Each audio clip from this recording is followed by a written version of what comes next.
नमस्कार मेरे प्यारे स्टूडेंट्स, सारे दोस्त और सारे यूट्यूब पर जो जुड़े हुए हैं मेरे सभी को नमस्कार। सारे दोस्तों को नमस्कार। और मैं उम्मीद करता हूँ आप सब लोग बहुत अच्छे होंगे और आप सभी का आपके अपने खुद के चैनल में स्वागत करता हूँ। और आप लोगों को जैसा कि पता है कि हमारा डाउट सेशन चल रहा है और आज डाउट सेशन हमारा कौन सा है, 5वें नंबर का सेशन है या 5वें नंबर की सीरीज है। आज हमारी जो डाउट क्लास है वो 5वीं है। कल मैं डाउट नहीं ले पाया था, हालांकि मैं आपसे कह चुका हूँ कि वीक में कम से कम 4 से 5 क्लास मैं ऑब्वियसली लूँगा, आप बिल्कुल चिंता नहीं करें, है ना। तो आज आपकी 5वें नंबर की डाउट क्लास है। यहाँ पे सारे के सारे डाउट सेशन हम कर ही रहे हैं और ये डाउट सेशन वाले क्वेश्चनों को आप हमेशा देखा करें। पता है क्या है कि चलो एक बार को अगर किसी चैप्टर वाइज चीज़ को नहीं सॉल्व कर पा रहे हैं कोई दिक्कत नहीं, लेकिन डाउट को ज़रूर देखा करें। क्या पता उस डाउट से आपको कोई नई चीज़ मिल जाए, इसीलिए डाउट सेशन बेहद ज़रूरी है, ठीक है ना। आज हमारा डाउट सेशन जो 5वां स्टार्ट हो रहा है इसमें भी बहुत अच्छे हैं, शानदार क्वेश्चन है। हालांकि मैं अभी तक जितने भी मेरे डाउट सेशन आए थे वो सारे के सारे एडवांस पर बेस्ड थे, लेकिन आज मैं जो डाउट सेशन आपको कराने जा रहा हूँ वो एडवांस प्लस अर्थमेटिक। क्या पता कोई क्वेश्चन आपको एडवांस का भी मिल जाए, लेकिन अर्थमेटिक का भी कोई ना कोई क्वेश्चन आपको 100% मिलेगा, ठीक है। तो चलो हम स्टार्ट करें। आज आपकी डाउट क्लास कौन सी, 5वें सेशन है और आज हमारा डाउट क्लास का पहला क्वेश्चन मैं आप लोगों को कराता हूँ। क्वेश्चन सारे के सारे आपको मिल ही जाते हैं, सारे आपको इधर दिखाई दे जाते हैं, तो मुझे कहने की ज़रूरत नहीं है कि यहाँ पे ये क्वेश्चन देखिए, ये क्वेश्चन देखिए, ठीक है। तो चलो हम स्टार्ट करें। आज का पहला क्वेश्चन सिंपल सा है, सरल सा है। हालांकि पता नहीं ये बच्चा क्यों नहीं कर पाया था, लेकिन मैं करा देता हूँ। आप लेकिन इतना ध्यान रखें कि जो भी डाउट क्वेश्चंस हैं उन्हें आप अपने किताब में, अपने क्लास नोट्स में या अपने हैंड रिटन नोट्स में ज़रूर उसको शामिल ज़रूर किया करें। अगर मान लीजिए कोई क्वेश्चन नहीं बना, पहले क्या करें, डाउट आपको दिखाई देता है, वीडियो को पॉज करें, डाउट को सॉल्व करें। अब मान लीजिए इत्तेफाक वो अगर आपसे नहीं बना तो आप सॉल्यूशन देखें, अगर बन गया तो सॉल्यूशन को आप स्किप कर सकते हैं, ठीक है ना। और अगर नहीं बना तो सॉल्यूशन भी देखना है, प्लस उसके साथ साथ क्या करना है, आपका जो भी कोई भी एक बुक नोटबुक होगी उसमें उस डाउट को ज़रूर लिखा करें, ठीक है। तो चलो हम स्टार्ट करें। चलो आज की पहली क्लास है, हमारा पहला क्वेश्चन है आज का डाउट सेशन का पहला क्वेश्चन। मैं पढ़ देता हूँ। दिए गए चित्र में जी सेंट्रॉइड है। मैं बना देता हूँ यहाँ पे, ये आपका दिया गया चित्र है, गिवन फिगर है। यहाँ पर आपको ये ए दे रखा है, ये बी दे रखा है, ये सी दे रखा है। यहाँ पर आपका ये खींचा, ये अपनी क्या मीडियन खींची गई है ना, क्योंकि जी सेंट्रॉइड है। यहाँ से ये मीडियन खींची गई है, ये एच है, और ये यहाँ पे कोई पॉइंट है जो जी है। जी मतलब सेंट्रॉइड है, क्वेश्चन में ऐसा बोल रखा है। यहाँ से जब मैं ये लाइन खींच रहा हूँ तो ये 90 डिग्री पे कट कर रही है, तो मैंने ये 90 डिग्री पे काट दिया, ठीक है। 90 डिग्री पे काटने के साथ साथ ये एंगल आपको दिया है 45 डिग्री, मैं यहाँ पे लिख रहा हूँ 45 डिग्री। उसके साथ साथ आपको क्या दिया है, यहाँ पे दिया है ए जी परपेंडिकुलर बी एच, ठीक है, ये परपेंडिकुलर हो गया। जी एच आपको 1 सेंटीमीटर दिया है, ये 1 सेंटीमीटर आपको जी एच दिया है, 1 सेंटीमीटर। आपसे पूछा गया बी सी की लंबाई ज्ञात करें। बिल्कुल सरल सा क्वेश्चन है, कुछ भी इसमें ऐसा नहीं है कि जो आपको नहीं पता हो। सी बी एच आपको 45 डिग्री दे रखा है, आपको क्वेश्चन दिखाई दे रहा होगा, उसमें सारी चीज़ें आपको दे रखी हैं, ठीक है।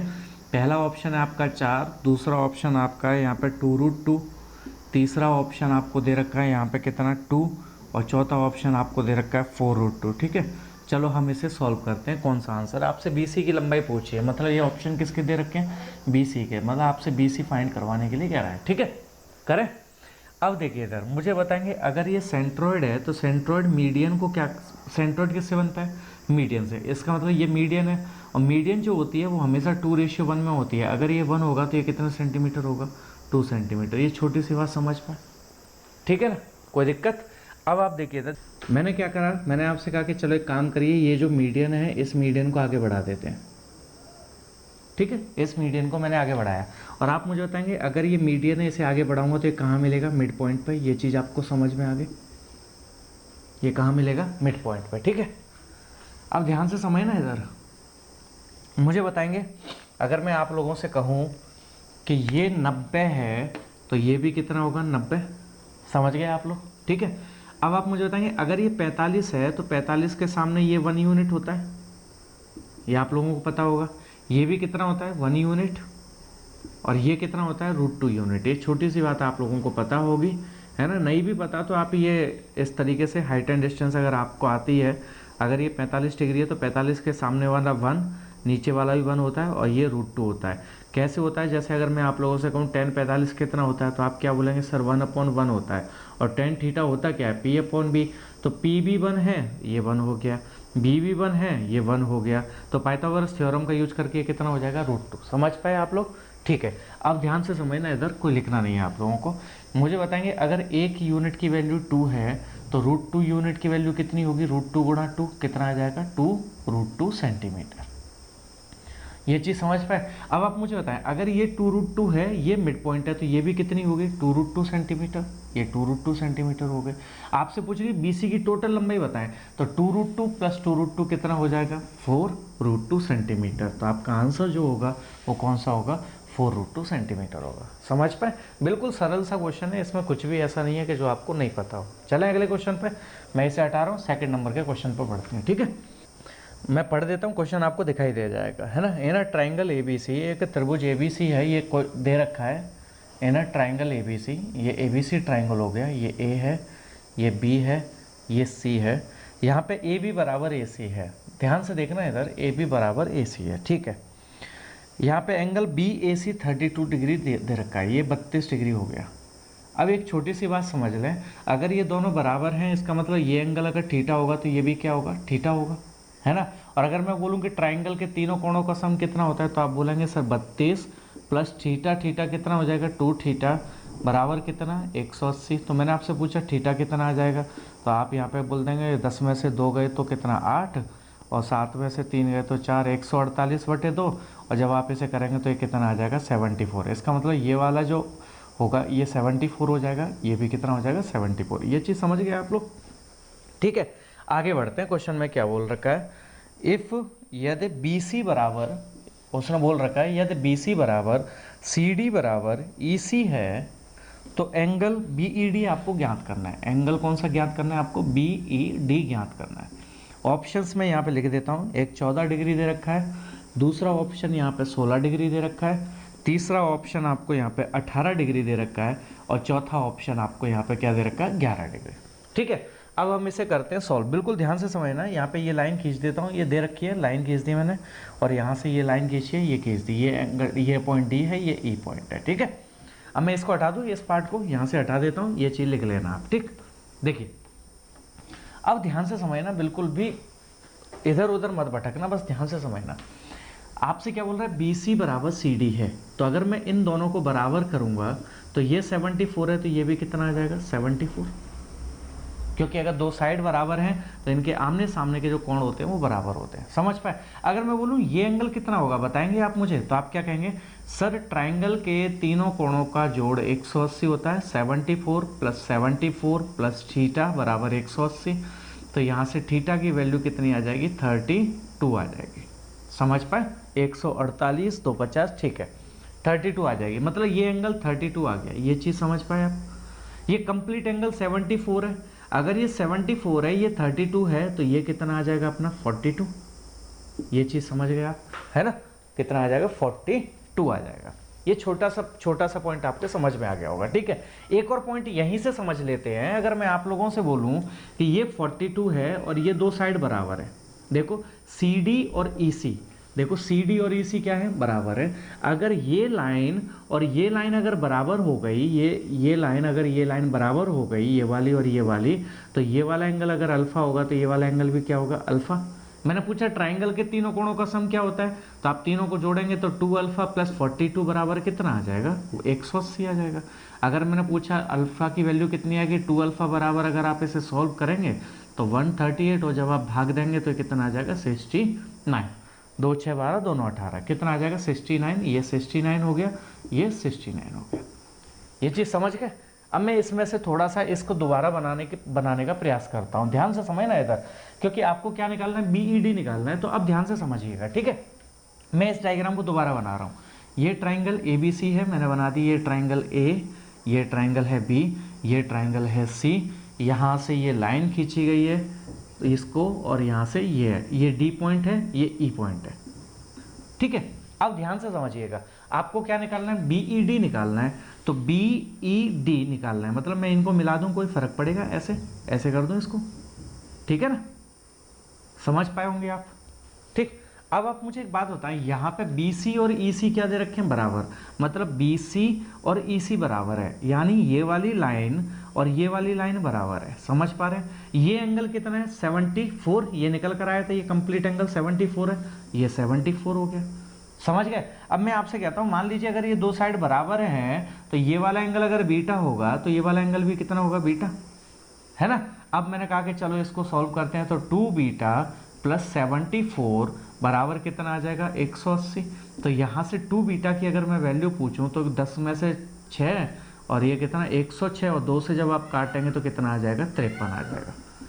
समझ पाए? बीटा की वैल्यू कितनी आ गई, 53। तो ध्यान से समझिएगा आप लोग, बिल्कुल ध्यान से। इतना लिख लिया आपने। चलो एक बार और बना देता हूँ डायग्राम को, ध्यान से समझना। ये ट्राइंगल है आपका, ठीक है, यहाँ से ये D है, ये E है, ठीक, और यहाँ से ये वाला जो एंगल कंप्लीट निकला था ये 69 निकला था। ये देख लो, DEC मतलब ये वाला एंगल, ये वाला एंगल, समझ गए? ये वाला दिखाई दे रहा होगा, ये वाला एंगल, ये कितना निकला था, 69, तो मैंने ये लिख दिया 69। अब यहाँ से मैंने क्या करा, इस वाली लाइन को खींच दिया, BE को, मैंने BE को मिला दिया, ये B है, ये A है, ये C है, BE को मिला दिया मैंने, ठीक है। अब आप मुझे बताएंगे यहाँ पे ये वाला एंगल कितना आया था, बीटा 53, मतलब ये वाला एंगल 53 आ गया था। कौन सा, ये वाला एंगल 53 आ गया था। समझ गए? ये कंप्लीट एंगल 69 है, ये 53 है। तो मैंने पूछा यार ये वाला एंगल बताओ मुझे कितना होगा, तो आप क्या कहेंगे, सर इस पूरे 69 में से इस 53 को अगर आप माइनस कर दें तो आपका आंसर निकल कर आ जाएगा। तो यानी कितना आएगा, तो अगर आप माइनस करेंगे तो कितना आएगा, 16 डिग्री। समझ पाए? तो ये वाला जो आपसे एंगल पूछा है, कौन सा, BED पूछा है, देख लो ये रहा BED पूछा है, तो BED कितना होगा, तो आप कहेंगे इस कंप्लीट 69 में से इस 53 को माइनस कर देंगे तो ये बचा हुआ एंगल कितना आ जाएगा, 16 डिग्री का, यानी ये वाला ऑप्शन आपका क्लियर हो जाएगा। समझ पाए? हाँ, ये थोड़ा सा बड़ा है लेकिन ये इतना भी बड़ा नहीं है, ये आपके एग्जाम में कई बार आ चुका है, इसलिए आप इसे जरूर करिएगा। ज़्यादा से ज़्यादा 30-40 सेकंड का समय लगेगा इसको आपको इसे सॉल्व करने में, ठीक है। अगर आपको नहीं समझ में आया दोबारा वीडियो देखना, 3 बार देखना, 4 बार देखना, ऑटोमेटिकली आपको समझ में आता चला जाएगा, ठीक। बढ़े हम तीसरे क्वेश्चन की तरफ हम बढ़ते हैं, जहाँ पे आपको आपका अर्थमेटिक का है। तीसरा क्वेश्चन जो है वो अर्थमेटिक का है, बहुत सरल क्वेश्चन है। ये बच्चे ने पूछ लिया, मुझे तो बताना है क्योंकि मेरे पास डाउट आया था, बहुत सरल क्वेश्चन है।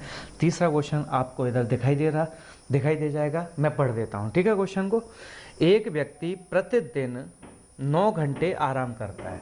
देखिए यहाँ पे 2 कंडीशन बनेंगे, पहली कंडीशन और यहाँ पे मैं बना देता हूँ दूसरी कंडीशन, बस समझना है आपको, कुछ नहीं है। वो कहता है एक व्यक्ति प्रतिदिन 9 घंटे आराम करता है। कितना आराम करता है, 9 घंटे। अगर वो 9 घंटे आराम करेगा तो काम कितना करेगा, तो आप कहेंगे सर 15 घंटे काम करेगा, 15 घंटे प्रतिदिन काम करेगा। वो 9 घंटे प्रतिदिन आराम करता है तो प्रतिदिन काम कितना करेगा, 15 घंटे प्रतिदिन काम करेगा। ये चीज़ समझ गए आप। उसके बाद कहता है कि एक निश्चित दूरी को 50 दिन में तय करता है, मतलब निश्चित दूरी को तय करता है कितने दिन में, 50 दिन में तय करता है। बस समझिएगा आप लोग, कोई दिक्कत नहीं है ना। अब ध्यान से समझना, अगर दूरी तय करता है तो भाई आपको दूरी की ज़रूरत पड़ेगी। दूरी की कैसे ज़रूरत पड़ेगी, ध्यान से देखिएगा आप इधर। मैंने आपसे कहा एक काम करिए यार, कि मैंने मान लिया लेट वो पर घंटे 1 किलोमीटर चलता है, 1 किलोमीटर चलता है, या ऐसा बोल दो काम करता है, ठीक है। यानी 1 किलोमीटर प्रति घंटा की इसकी स्पीड हो गई। क्या ये बात समझ गए, इसकी स्पीड कितनी हो गई, 1 किलोमीटर प्रति घंटा हो गई, ठीक है। अगर वो 1 घंटे में 1 किलोमीटर चलेगा, ध्यान से सुनना, अगर वो 1 घंटे में 1 किलोमीटर चलेगा तो 15 घंटे में कितना चलेगा, तो आप कह देंगे सर 15 घंटे में 15 किलोमीटर प्रतिदिन हो जाएगा। बोल सकते हैं ऐसा, 1 घंटे में अगर 1 किलोमीटर तो 15 घंटे में 15 किलोमीटर, और 15 घंटे में वो 1 दिन में चलता है तो मैं बोल सकता हूँ 15 किलोमीटर 1 दिन में तय करेगा। समझ गए आप। अब आप मुझे बताएं, अगर मैं आपसे बोलूं कि 15 पर डे 15 किलोमीटर चलता है तो 50 दिन में कितना चलेगा, तो आप कह देंगे सर 750 किलोमीटर की दूरी तय करेगा। क्या ये बात समझ पाए, दोबारा समझिएगा। वो कहता है क्वेश्चन में कि एक दिन में 9 घंटे आराम करता है। अगर एक दिन में 9 घंटे आराम करेगा तो एक दिन में 15 घंटे चलेगा। मैंने आपसे कह दिया 1 घंटे में 1 किलोमीटर चलता है तो 15 घंटे में 15 किलोमीटर चलेगा, यानी पर डे 15 किलोमीटर चलेगा। वो चलता कितने दिन है? 50 दिन, तो टोटल कितना चल देगा? 750 किलोमीटर चल देगा। ठीक है, अब इसकी दूसरी कंडीशन क्या है, ध्यान से समझना। उसकी दूसरी कंडीशन है कि अगर वो दुगना आराम करे। दूसरी कंडीशन क्या है? दुगना आराम करे। अब आराम कितना करेगा? दुगना। दुगना मतलब 18 घंटे प्रतिदिन आराम करेगा। अगर वो 18 घंटे प्रतिदिन आराम करेगा तो काम कितना दिन करेगा या चलेगा कितना, या फिर चलेगा कितना? तो आप क्या कह देंगे सर? 6 घंटे प्रतिदिन चलेगा। समझ गए? उसने कहा और स्पीड को भी दुगना कर दे, यानी स्पीड अगर 1 किलोमीटर प्रति घंटा है तो उसकी स्पीड कितनी आ जाएगी? अगर मैं आपसे पूछूं तो आप कह देंगे सर 2 किलोमीटर प्रति घंटा चलेगा। अरे हाँ, है ना। अगर 1 घंटे में 2 किलोमीटर चले, ध्यान से सुनना, अगर 1 घंटे में 2 किलोमीटर चले तो 6 घंटे में कितना चलेगा? 12 किलोमीटर प्रतिदिन। समझ गए? मतलब प्रतिदिन वो कितना चलने वाला है? 12 किलोमीटर प्रतिदिन चल रहा है। और अगर दुगनी दूरी को, इसका मतलब दुगनी दूरी कितनी हो जाएगी? 75 दूनी 150, मतलब 1500 किलोमीटर हो जाएगी। समझ गए? तो वो क्या कहना चाहता है, तो ध्यान से सुनना। अगर वो दुगना आराम करे, दुगनी चाल से दुगनी दूरी को तय करेगा तो कितने दिन लगेंगे? तो आप क्या कहेंगे सर? एक दिन में अगर उसे 12 किलोमीटर लगता है, अगर एक दिन में 12 किलोमीटर चलता है तो 1500 को चलने में कितना? 1500 बटे 12, तो ये कितना आ जाएगा? 12 एकम 12, 30, 12 दूनी 24 और 12 पंजे 60। ये आपका आ जाएगा 125 दिन। यही आपका क्या होगा? उत्तर। समझ पाए? अगर वो एक दिन में 12 किलोमीटर चलेगा तो 1500 को चलने में 125 दिन का समय लग जाएगा। समझ पाए? ये सरल सा क्वेश्चन है, टाइम स्पीड एंड डिस्टेंस का क्वेश्चन था, आप इसे जरूर लिख लीजिएगा। ठीक है, चले हम अगले क्वेश्चन की तरफ। हटा दूं इसे। एक आदमी अपने कार्यालय तक पहुंचने के लिए रेलगाड़ी और कार से यात्रा तय करता है। मान लीजिए ये दूरी है, ये मान लीजिए घर है और ये उसका ऑफिस है। मान लेते हैं ये घर है और ये उसका ऑफिस है। रेलगाड़ी और कार से चलता है। किससे चलता है? रेलगाड़ी और कार से। यदि वह कार द्वारा 10 किलोमीटर की दूरी तय करे, मान लीजिए यहाँ से ये 10 किलोमीटर तक वो कार के द्वारा चला। किसके द्वारा? कार के द्वारा। ठीक है, और शेष दूरी को वह रेलगाड़ी से तय करता है। शेष दूरी मान लीजिए ये डी है, मान लेते हैं डी है, इसको किससे? ट्रेन से तय करता है। ठीक है, तो वह अपने ऑफिस टी घंटे में पहुंच जाता है। इसका मतलब ये पूरा जो समय है वो कितने घंटे का है? टी घंटे का, मतलब टी घंटे में पहुंच जाता है। यदि वह इसके बिल्कुल विपरीत करे, अब ध्यान से सुनना, अब वो क्या कह रहा है? यदि वह इसके बिल्कुल विपरीत करे। विपरीत करने का मतलब क्या है? ध्यान से समझिएगा। विपरीत करने का मतलब ये है, ये होम है, ये ऑफिस है, किलोमीटर को वो ट्रेन से चले और डी दूरी को वो कार से चले। अगर वह विपरीत करे, अब विपरीत हो गया ना, ट्रेन और कार ये विपरीत हो गया, तो उसे t प्लस 0.5 घंटे का समय लगता है। तो इस पूरे में उसे कितना समय लगता है? t प्लस 0.5 घंटे का समय लगता है। तो ऑफिस तक पहुंचने नहीं 0.5 समय का लगता है। यदि रेलगाड़ी और कार की गति 50 और 40 है, मतलब रेलगाड़ी की जो गति है वो 50 किलोमीटर प्रति घंटा है और कार की जो स्पीड है वो 40 किलोमीटर प्रति घंटा है। रेलगाड़ी की जो स्पीड है वो 50 किलोमीटर प्रति घंटा है, ऐसा क्वेश्चन में दे रखा है, और कार की जो स्पीड है वो 40 किलोमीटर प्रति घंटा है। समझ पाए? तो वो कहना चाहता है कि कुल दूरी ज्ञात करें, मतलब टोटल डिस्टेंस कितनी होगी, उसने ये पूछ लिया, कुल दूरी ज्ञात करें। या वो ये पूछता है तो ऑफिस तक पहुंचने के लिए कुल कितनी दूरी तय करेगा। कुल दूरी मतलब ये टोटल हो जाएगी। समझ पा रहे हैं? टोटल दूरी कितनी होगी, या इसका मतलब आपसे क्या पूछा है? 10 प्लस डी की वैल्यू आपसे पूछी है। समझ गए? और ऑप्शंस आपको दे रखे हैं। पहला ऑप्शन दिया 120 किलोमीटर, दूसरा ऑप्शन आपको दिया है यहाँ पे, दूसरा ऑप्शन आपको दिया है 100 किलोमीटर, तीसरा ऑप्शन आपको दिया है 140 किलोमीटर और चौथा ऑप्शन आपको दिया है 80 किलोमीटर। ये आपके आंसर हो गए। करें? ठीक है, बढ़े। मैं इसके ऑप्शंस को, चलो कोई दिक्कत नहीं, मैं यहीं से कर देता हूँ। मुझे बताएंगे यहाँ से 10/40 मतलब 10/40 मतलब दूरी बटे चाल। दूरी बटे चाल क्या आ जाता है, समय आ जाता है। समझ पा रहे हैं? ऐसे दूरी बटे चाल, तो यहाँ पे आप क्या कह दोगे, डी बटे 50 बराबर समय कितना आ जाएगा, टी। ये आपको दे रखा है टी समय। समझ पाए? ऐसे अगर मैं इसमें बोलूँ तो आप क्या कहेंगे, दूरी बटे चाल, तो ये आ जाएगा 10 बटे 50। आप दूरी बटे चाल मतलब डिस्टेंस बटे स्पीड मतलब डी बटे 40, और इसका टोटल समय कितना आ जाएगा यहाँ पे, टी प्लस 0.5, तो आ जाएगा टी प्लस 0.5। ये अपनी पहली इक्वेशन हो गई, और ये अपनी कौन सी इक्वेशन होगी, दूसरी इक्वेशन। क्या ये बात समझ पा रहे हैं आप? ठीक है, मैंने कहा पहली में से दूसरी में से पहली को माइनस कर दो, मतलब इस सेकंड इक्वेशन में से इस फर्स्ट इक्वेशन को आप माइनस कर दीजिए। जब आप माइनस करेंगे तो ये आ जाएगा कितना, 1/5 माइनस 1/4 प्लस डी बटे 40 माइनस डी बटे 50 बराबर आ जाएगा 0.5।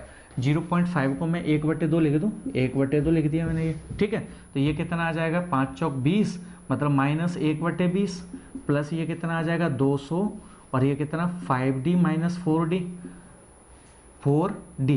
बराबर कितना आ जाएगा, 1/2। ये उधर जाएगा तो प्लस हो जाएगा, तो ये आ जाएगा d बटे 200 बराबर 1/2 प्लस 1/20। तो जब आप d की वैल्यू निकालेंगे तो d की वैल्यू कितनी आ जाएगी, 110। और आप मुझे बताएंगे अगर d 110 है तो प्लस 10 करेंगे तो टोटल डिस्टेंस कितनी आ जाएगी, 120। यही आपका आंसर हो जाएगा। समझ पाए? ये आपके आज के लिए 4 क्वेश्चन काफ़ी है। 5वां क्वेश्चन भी मैं करवाने वाला हूँ, हालांकि मेरे पास है, पर उसके मुझे आपको 2 मेथड बताने हैं। एक वो क्वेश्चन है वो कोऑर्डिनेट से भी सॉल्व हो सकता है और ज्योमेट्री से भी सॉल्व हो सकता है। ज्योमेट्री से थोड़ा लेंदी होता है, कोऑर्डिनेट से थोड़ा सरल पड़ जाता है, लेकिन उसे समझाऊंगा तो उसे समझाने के लिए कम से कम 20 मिनट की ज़रूरत पड़ेगी। इसीलिए मैं इन 4 क्वेश्चन पे इस वीडियो को समाप्त करता हूँ। यानी कल फिर मिलेंगे हम डाउट सेशन के साथ में। डाउट सेशन अपना 6वां होगा और उसमें मैं उस क्वेश्चन को ज़रूर करवाऊँगा। आज के लिए काफ़ी है, अगली क्लास में कंटिन्यू करते हैं। जय हिंद, जय भारत।